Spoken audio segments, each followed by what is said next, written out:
Hello, welcome to the Breck Buzz. The show is going to tell you all about what's been happening in the Breckenridge town government over the last 30 days or so. And I have two wonderful guests with me today. I have Councilwoman Wendy Wolfe and Mayor John Warner, who are going to help me out to try to fill you in on some of the great discussions you guys have been having over the last couple of meetings.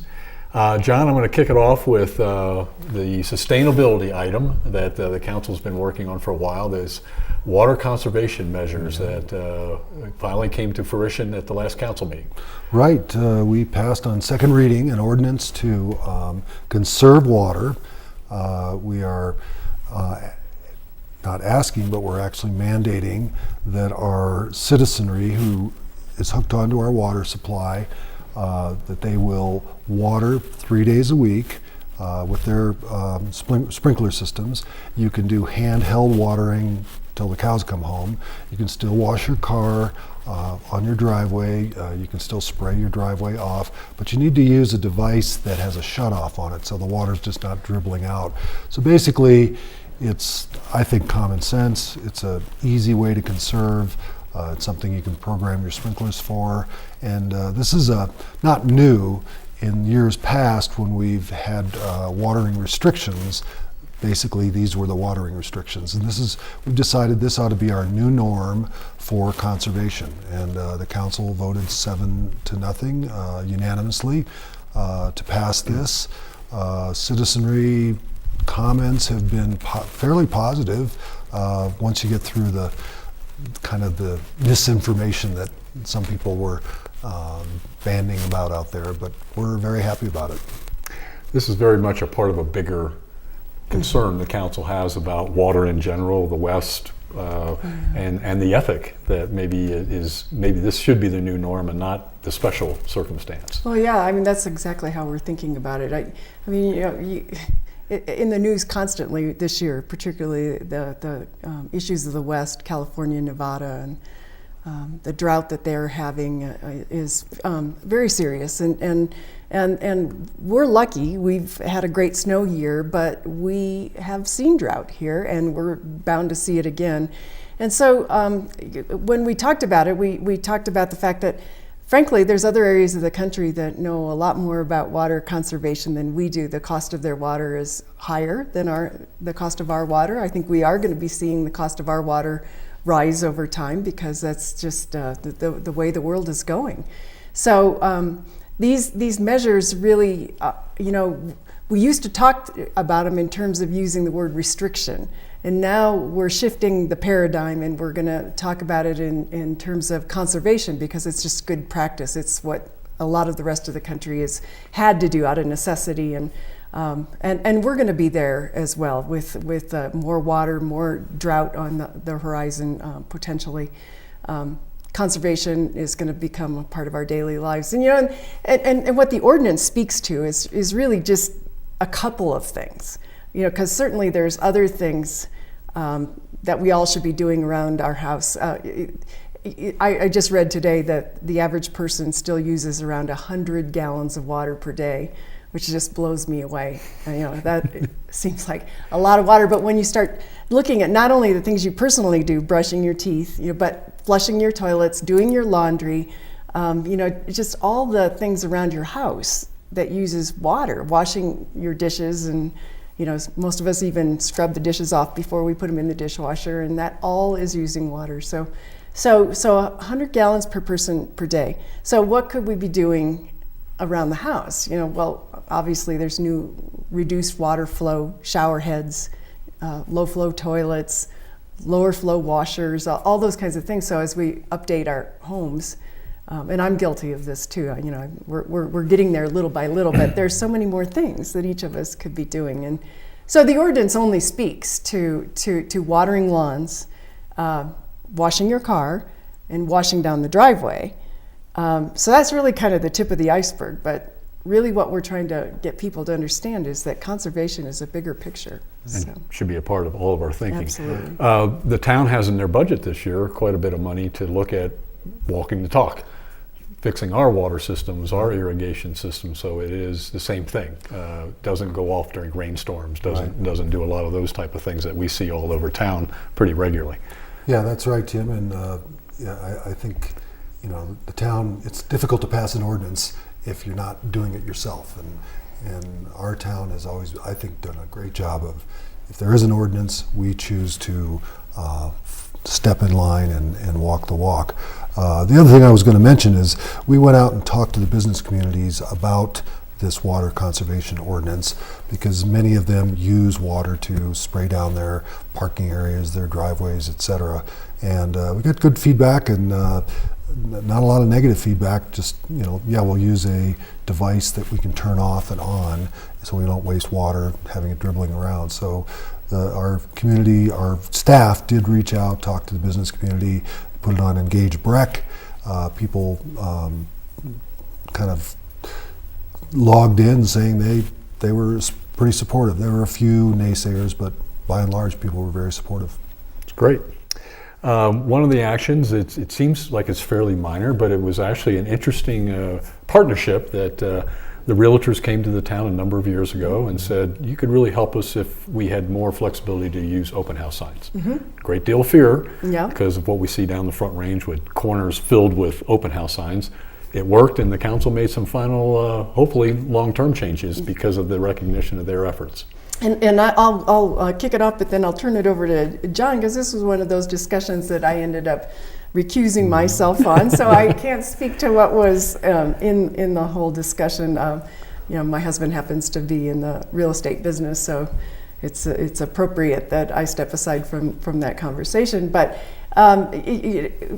basically, the council is appreciative of the real estate community and how they've handled the signage. I mean, that kind of signage could certainly, be out of control if, and probably is in some towns. But in our town, our realtors have been very good about controlling the signage, the look of the signage, whether they attach balloons or not, and so forth. And so the council felt that partnership has gone well over time, and it was ready to make a longer term and relaxed commitment to the real estate community that they could conduct their business. But I'll let John give the details of the discussion. Well, it was, as you said, you and Ben recused yourselves because you're both related to the real estate industry.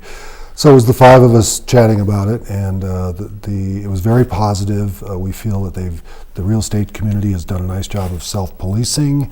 They've done a real nice job of sticking with the standardized open house sign. The numbers, you can have three standardized signs that say open house, and they've done a very nice job over the last 4 or 5 years. And there was we could have instituted another sunset. We'll try it again for 3 years, and then we'll reconvene. We told the real estate community that we're going to drop the sunset provision, and there is no termination. Now we can revisit it if the real estate community chooses to not self-police and create some problems, but we all felt very good about it, and it was a very positive discussion. Some of the real estate community was there. They were very appreciative, and I think it worked well. They got some guidance from us. They did what they said they would do, and we decided to reward them. Right. And a nice side positive, they've been giving money to the Summit Foundation as a part of their open house program that they do every year, which is returning a little bit to the community. Wendy, we had a substantial presentation by our new Arts and Culture Director, Rob Wolfe, and you are the council appointee. Some of the highlights for the public to let them know how that new organization is getting off the ground and what's some of the stuff that they're involved with. Well, and Rob is, he's new to our community, but we're putting him through quite a orientation, getting used to the community, and he's a great leader and doing some great things with the Arts District and designing the program and the operations, and it's going to be a busy rest of the year, finishing that project and getting it open. So Rob is very much focused on the operations, and he's hitting the ground running from several standpoints. The one is that we need to really work hard on what will happen within the Arts District, the programs and all of those studios and keeping them busy. And then Rob's also charged with operating the Riverwalk Center the Breckenridge Theater, which houses the Backstage Theater, and of course in the new Breckenridge Grand Vacations Community Center, there'll be the Speakeasy, which we're all thrilled to see that come back with all new equipment and new seating, and Rob will be in charge of that facility as well. It'll all be a part of the Arts District. So he's working on getting the operations up. He's also working on creating a new board that will be the governance, and eventually this organization will be moving toward a 501c3 status. And so as they do, they need to build the governance and the board, and he has worked along with Gary and myself to slowly consider the right people with the right skill sets to come into that board organization. And we made our first 2 selections just recently, Deb Spears and Marcia Cooper. And the council supported those decisions and agreed to see those folks come on board. So probably the biggest news to announce is just kind of when we're looking at soft opening, and then the grand opening of that, which will be very exciting. Rob wants to start a soft opening of the Arts District in late September, immediately following the Film Fest in Breckenridge. And that'll give him a chance to shake it down, see how it all works and work out the bugs and start to get people interested in the programs and see how they go and make tweaks along the way. And then we're looking forward to the grand opening of both the BGV Community Center as well as the Arts District in probably the early December. Mm-hmm. And that's being dictated by when the whole complex will be finished. But that's kind of nice because we'll get a chance to kind of pay tribute to all the people who have come out and supported both of these, the building of these facilities. And the Breckenridge Grand Vacations Community Center has a fundraising component to it, which has been very exciting and done extremely well in the last month, raising funds. They're almost at that $2 million mark. The goal has been $2 million, and we're within $53,000 of reaching that Fantastic. Goal. So yeah. it's great. Yeah. So. The summer doesn't stop just because we created this new thing. There's a lot of stuff going to be coming up.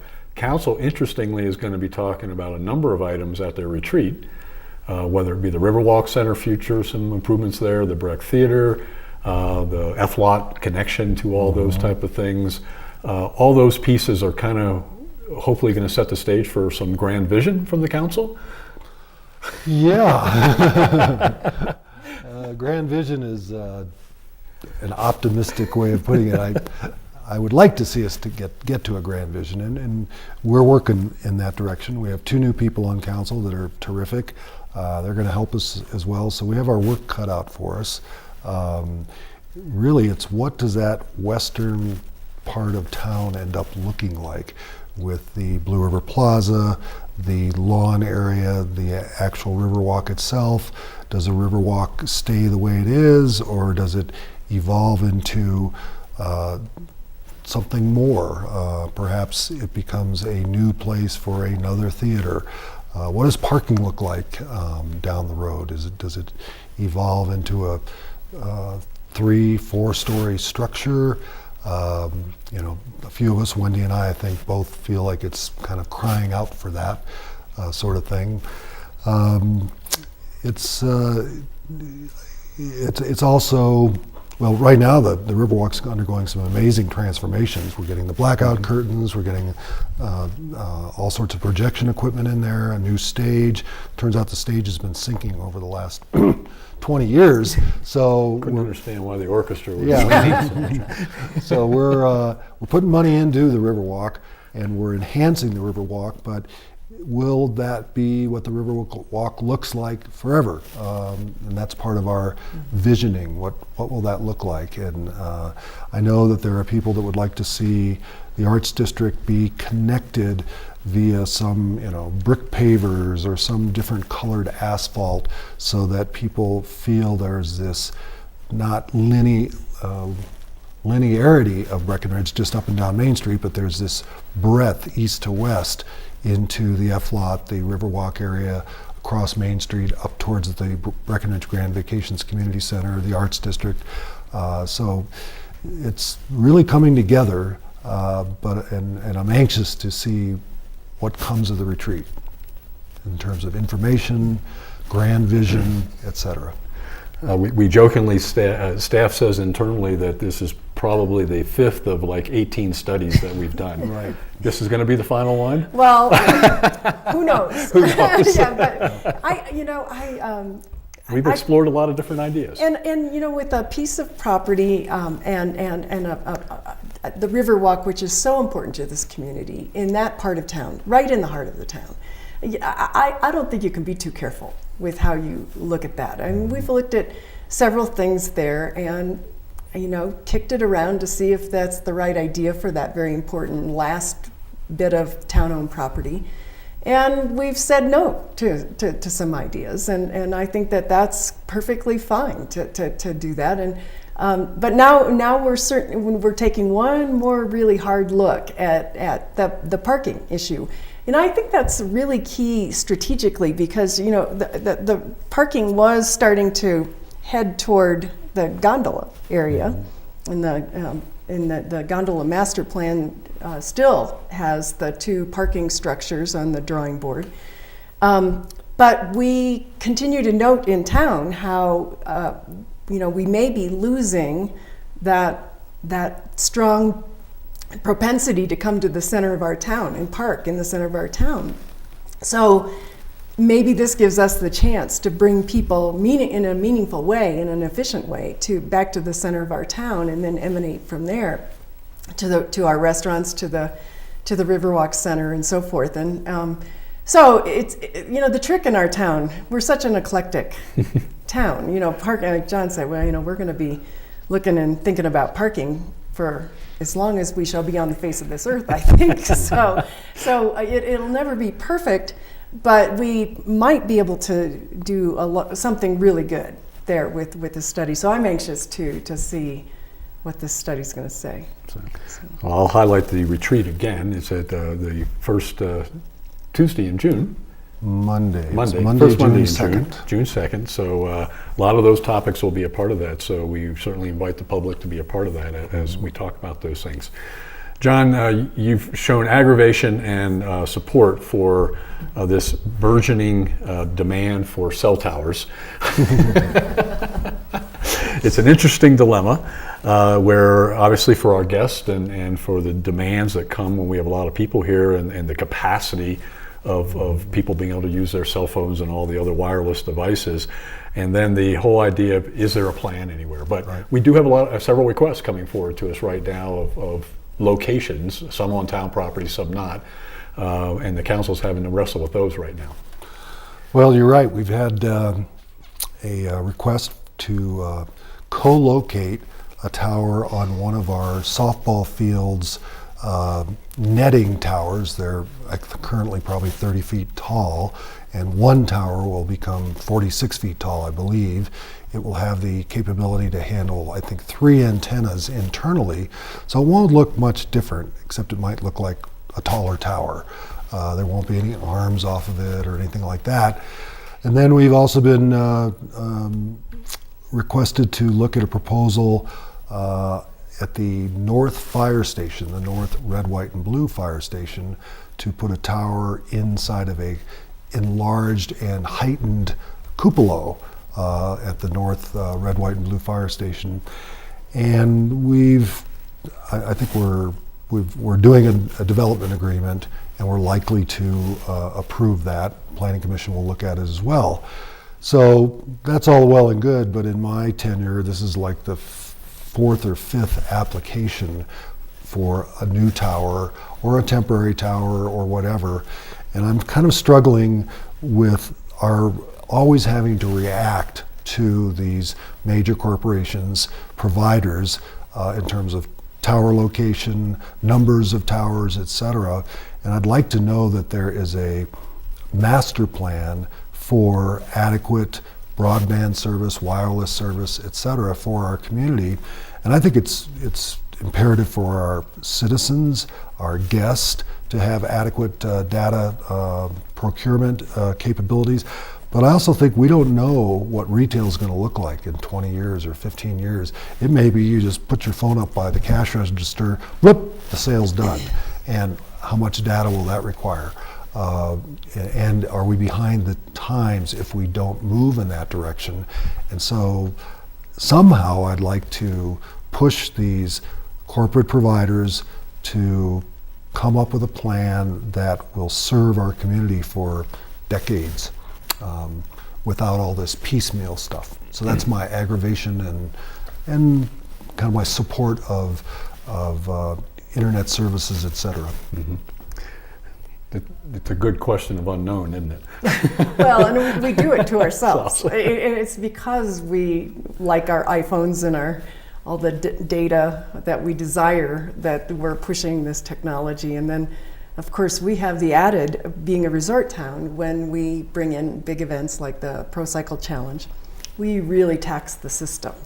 And so, it is important to have a good partnership with these providers. We would not be happy if Verizon could not handle, and Sprint and AT&T and all the providers could not handle the demand. And so we juggle this, and I suspect we will continue to juggle this. But I agree with John. We'll be doing more with those devices. I also think the technology will get to the point where the infrastructure that's needed is going to be less conspicuous. We're hoping for that. Smaller and less. Yeah, we're hoping for that. I mean, right now it's real clear that it still takes some form of an antenna and then an outbuilding of some sort. Right. And that seems to be the combination. That's what they keep coming to us and asking for that sort of help. In the future, who knows? Right. It could look like a tree branch. So. And we also got the FCC out there who ends up setting rules Right. that don't necessarily take into consideration the local concerns. Right. So. Yeah, right. Yeah. Wendy, we had a little bit of exciting news, a potential donation of some dollars for art in our new park, yet to be named. That's correct. Yes.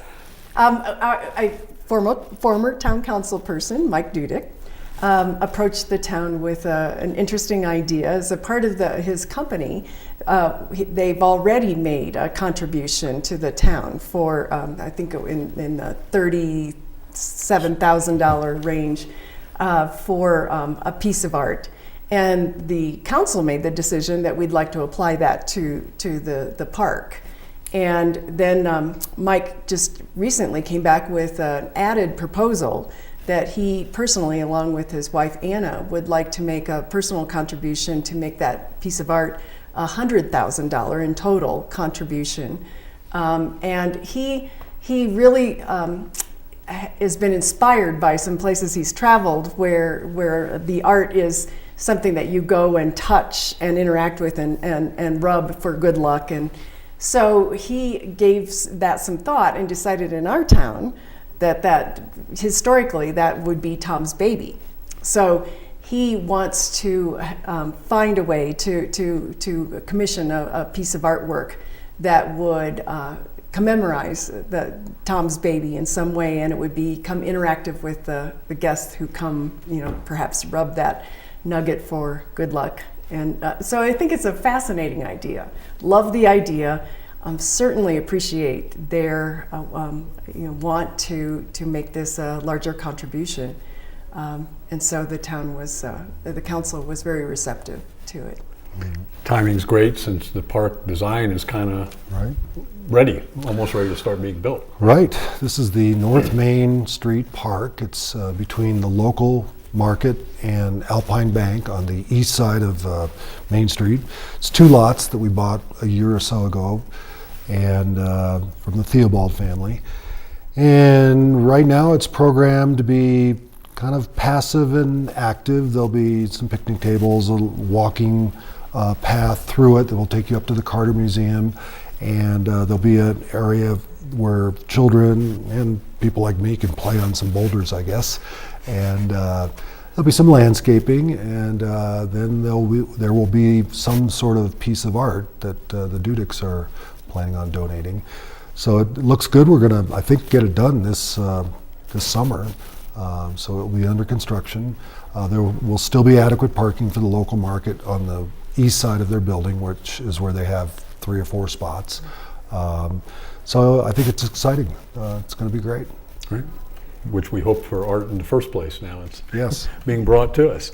We're going to take a quick break. We'll be right back with the second half of Breck Buzz.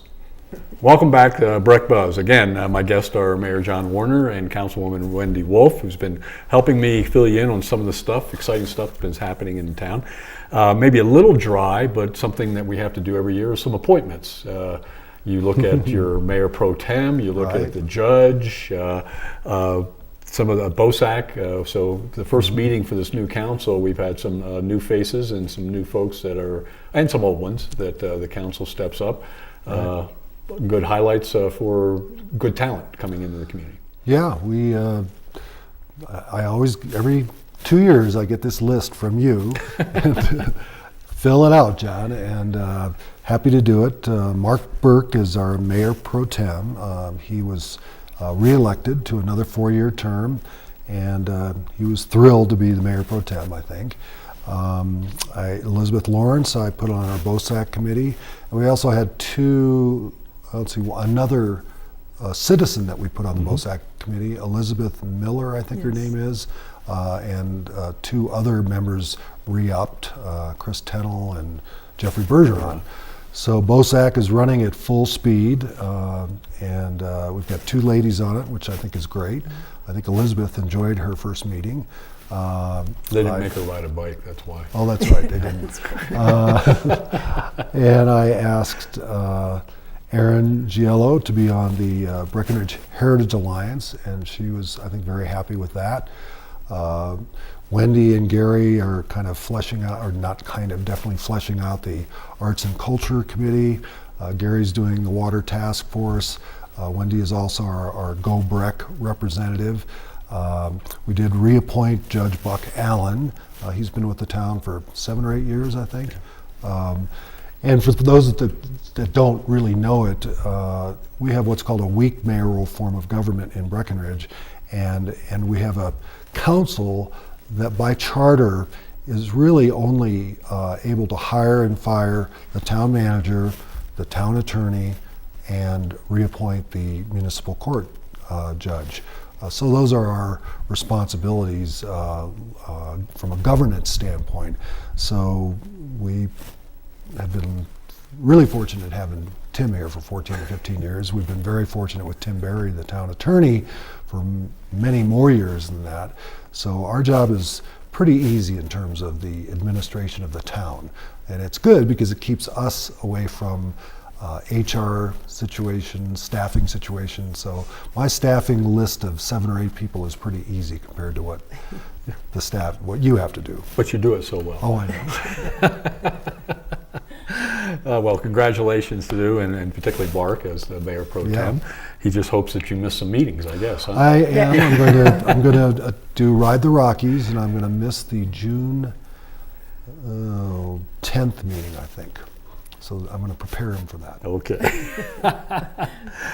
Wendy, the council had an interesting discussion on the heels of a very tough winter.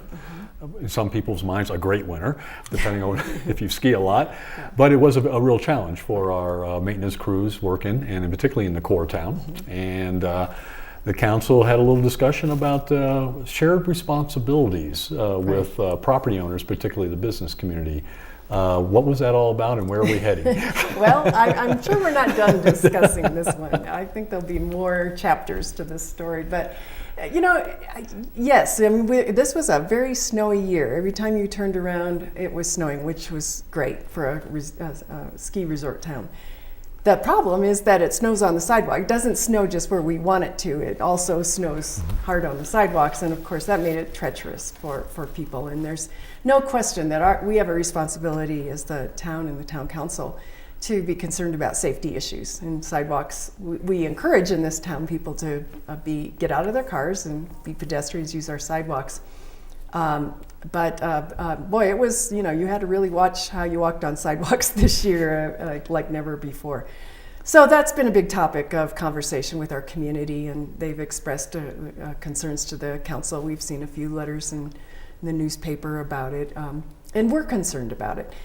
John and I happen to agree on the premise here that we do live in a ski resort town. So I think if people cannot come to this town and expect the sidewalks to be perfectly clear.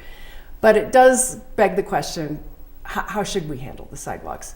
Well, there happens to be an ordinance that on the books that we do not enforce as a town, that the property owners are essentially responsible for the sidewalks that are theirs in front of their places of business. Again, in a resort town, that presents some challenges because not all of our businesses open at the same time each day. Some open later than others, and pedestrians are out early, trying to get that first great snow. And so the town has long taken it upon themselves to clear the sidewalks with, that great piece of equipment, which I always think is, the guys that operate that are amazing how they can get up and down the sidewalks and turn and do the aprons and all of that. So they're very, very good at clearing the snow, but still it builds up in places. And on the north sides where we don't get the sun or we get the ice buildup, it's quite treacherous.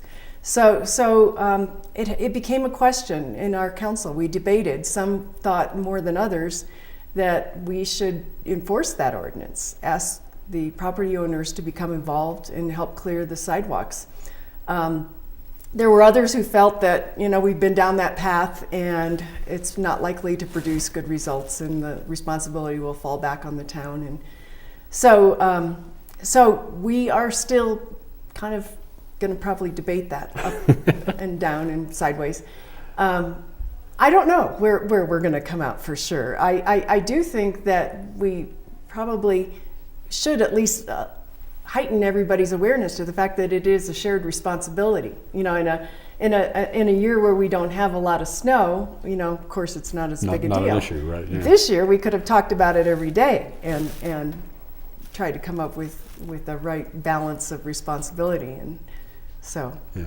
Well, we ought to start off by saying a lot of business owners, or a number of them, do a great job. Right. They really get out there. In fact, they're right down to bare pavement, and they're doing it because of their customers, right? Shared customers. Yep. But it is tough, particularly when you can't be out there 24 hours a day. Right.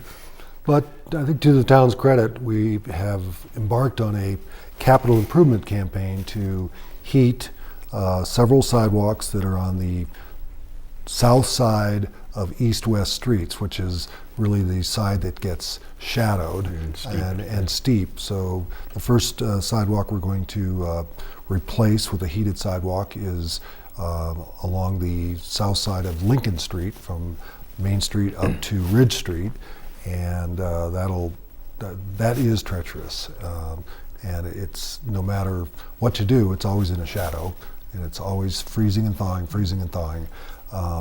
But we're going to march down through town, if this works well, and likely do at least 4 or 5 sidewalks like that. And it won't be inexpensive. It'll be on the order of $700,000 to $900,000 to do all of these sidewalks. So we are hearing what people have to say, and we're trying to improve the infrastructure. But Wendy's right. We have this tension with some of the business owners, et cetera, landlords, on how well we should take care of the sidewalks and who should ultimately do that. Yeah. I guess we spoil people, because in most places in other parts of the country, it's all on the property owner in most cases. Right. So, but we have a shared thing with the guest and trying to make it a good experience. Mm-hmm. So it'd be an interesting conversation. I know the Go Breck will be involved with that, because Yes. they obviously have a business services division, Mm-hmm. who hopefully will also. And if I guess you've been good at this, Wendy. You've really started to focus the council talking about things from a guest experience point of view.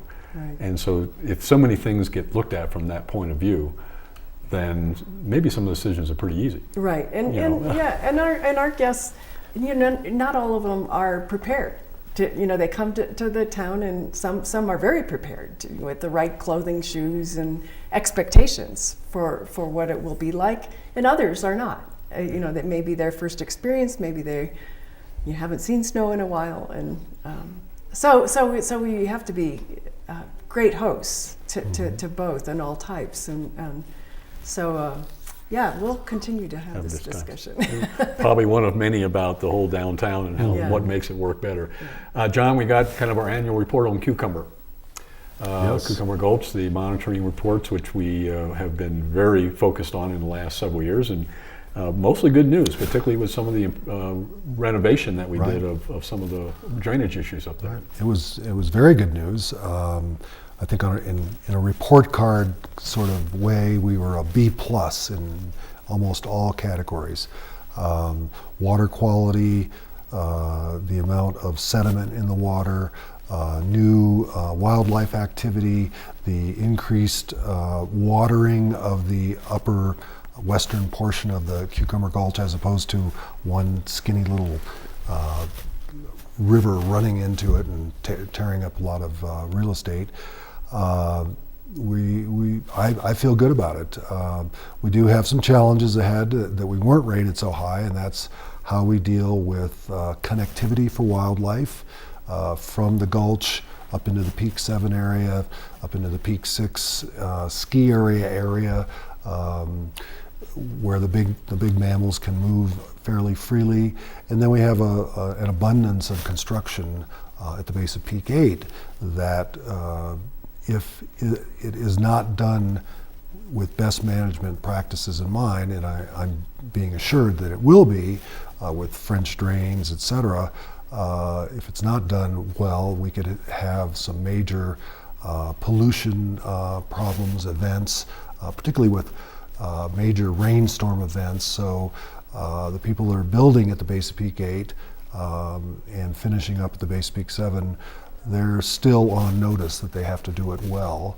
And then the ski area has a responsibility, and they've been very good at sharing that responsibility with us, but they have some issues with a creek called Boreas Creek, some sheet flow that comes into a 60-inch culvert that then doesn't slow the water down very well, and they're working on it. Not fast enough for some, but fast enough for me right now. And they're aware of our concerns, and they're aware of the report card. So the Gulch is, I think, it was a successful purchase. It's a successful preservation project, and I think it speaks volumes to this community's kind of love of the Gulch and wanting to see it protected. So it's been a success. We keep worrying about loving it too much. Well, I mean, people, again, speaking from the guest side, the guests fly over it in the gondola, and we've had people report the moose sightings and other wildlife, and what a wonderful sanctuary to be able to look over as you take that ride. And so I think all of our efforts are so important and people don't realize how delicate that is, and with the ski area above it, and we'll always have to be great stewards to keep that looking good and doing the right thing. So. And we always want to remind folks that this sensitive time, when the melt occurs, before the trails are dry and the animals are breeding, some, and that we have signs and a lot of other stuff to hopefully control access and to prevent people from disturbing some sensitive times up there. So we hope everybody pays attention to those. And we'll probably have more enforcement this year to make sure that happens. So it's a good one. Wendy, the Wildfire Council representatives came and visited with the council to talk a little bit about the efforts in our ongoing fire mitigation, defensible space kind of discussion. And interestingly, they were saying that there seems to be a drop in interest from getting money from them, which is kind of kind of sad, actually, I guess. Yeah. Well, and just how are we doing in terms of getting the cleanup around town, everybody doing their part, and obviously when you have big snow years like we had this year and last year, it snowed later into the year, people seem to be less concerned about mitigation and so forth. And the town has put tremendous resources into trying to help people clean up their lawns, their areas, the trees around their houses, all the underbrush and things, and that's an ongoing responsibility. You know, as we all know, around my house, the snow falling off the roof has brought down a lot of branches. Things are all over the ground again, and so I'm sure that's true for everybody. And we're going to have to do a lot of cleaning up again to make it all right and be fire wise. So we have an ongoing thing. We can't just let down. We can't decide that we've gotten to X% of the neighborhoods and we're done. We still have some neighborhoods that we still need to work on. Around town, the mitigation report identified those areas that are still of big concern, and the peak 7 areas. Some are within the town and some are just outside of the town. However, those areas, they impressed on us that fire doesn't know town's jurisdictions, and of course, peak 7 impacts the town dramatically. So peak 7 has work to do. Other neighborhoods like Warriors Mark needs to still do some cleanup, and there's a couple of other parts of town that still need to do the first round of work. But all of us need to do the second round and the third round and keep going. And so that was really kind of their message to us. And Tim knows only too well as the town manager how we have continued to put tremendous financial resources behind getting this cleanup done, sending chippers around the neighborhoods, and we're going to do that again to help people get it cleaned up and keep this town as safe as possible. So a lot of work to do there. Right. And the message is that one bad apple can cause a lot of problems to people doing a lot of good things. Well, it's true, and it can be a bad apple in terms of a whole neighborhood because embers can fly a mile or two, and so that's why the county and the town, to a certain extent, need to educate the Peak 7 neighborhood. A lot of people are complying up there; many aren't, and those homes, homes are at risk, and we're at risk as long as trees that can burn send embers our way, and if you have a next door neighbor that isn't doing what he or she's supposed to do, that puts your home at risk. So, and I took a tour of the Black Forest fire, and you could see, they did a great job of mitigating, but their neighbors didn't, and all you saw were chimneys standing up out of the ashes. Even the people that mitigated lost their homes because their neighbors chose not to. So it really requires a universal set of best management practices to really, and ongoing maintenance, as Wendy said, to really create a safer valley. And it's no longer the pine beetle anymore. It's just about the forest. Yeah. Whether the pine beetle is there or not, we have that danger. John, I'm going to put you a little bit on the spot. We've been seeing a lot of letters to the editor in other parts of the county where the Forest Service is doing a lot of mitigation work, clear cutting, and it seems to have, rankled some people that think that they've gone too far in this effort to generate a healthier forest long term. Yeah, it's disappointing to see the anger in the newspapers. Some of it, I think, is probably with some justification. Perhaps they weren't as aware this was going to happen. These decisions were made 2-3 years ago. It was a public process, so I don't get quite as uptight about it. And I actually have ridden along the rec path, and the view corridors are beautiful. You don't see the dog-eared forest like you did. I know people would like to preserve trees around the trails. Well, that's really not a good thing to do because those trees are much more susceptible to wind blow down and could fall down and hurt somebody. So when you do forest mitigation at the wildland-urban interface, you really have to remove just about everything. And that's what's been going on. And I have to tell you, it's a benefit to the upper blue in the final analysis. There was a lot of talk about the old clear cuts back in the 80s. It looked like a bad haircut. Well, it's all grown back beautifully. And so I think if people would be patient, they would know that this is a necessary measure. and it will grow back, and it will look, within a year or two, it will look pretty darn good. You can see that at the Frisco Peninsula. It's grown back beautifully. The Swan Mountain Road area looks like meadowlands now. So I struggle with people's angst about it because there was a public process, but it's hard to see change. Yeah. And we all grew up wanting to live in the forest, near a river, in the backcountry, and now we're having that taken away from us, and that's hard for a lot of people. Yeah. Tough ones. Yeah. John, I'm just going to hit one other item, and then we're going to wrap up here. You've updated the council that an old proposal that was debated around for a couple of years, I guess. It was a wilderness proposal called the Hidden Gems. That is now there's some interest to come back and relook at that, but maybe in a little bit different form and a little bit more acceptable public forum.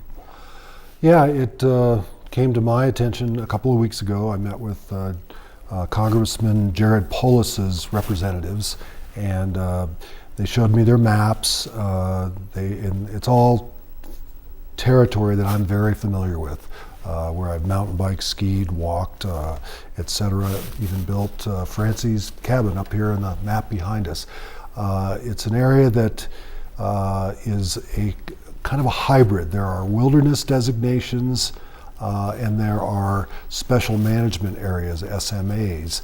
The SMAs will allow for mechanized travel, which is mountain bike travel. It allows for all manner of recreation activities. The SMAs are primarily on the west side of Highway 9, basically south of the town of Breckenridge, all the way up to Hoosier Pass. The wilderness area that will affect the Upper Blue Basin is proposed, and I emphasize proposed, nothing's in concrete, is the backside of Red Mountain and Red Peak. It's an area that I've skied, backcountry skied, it's beautiful. Used to mountain bike up there, but they closed that road off to mechanized travel. Used to see a lot of Jeeps up there, don't see that anymore. It's upset the snowmobile community some because snowmobile traffic really doesn't create erosion problems like ATV traffic, bicycles do, etc. They do leave some particulate pollution behind, but the snowmobile community has been apprised of this new proposal, this revised proposal, and the town of Blue River has as well. So these people are really reaching out from Congressman Polis's office.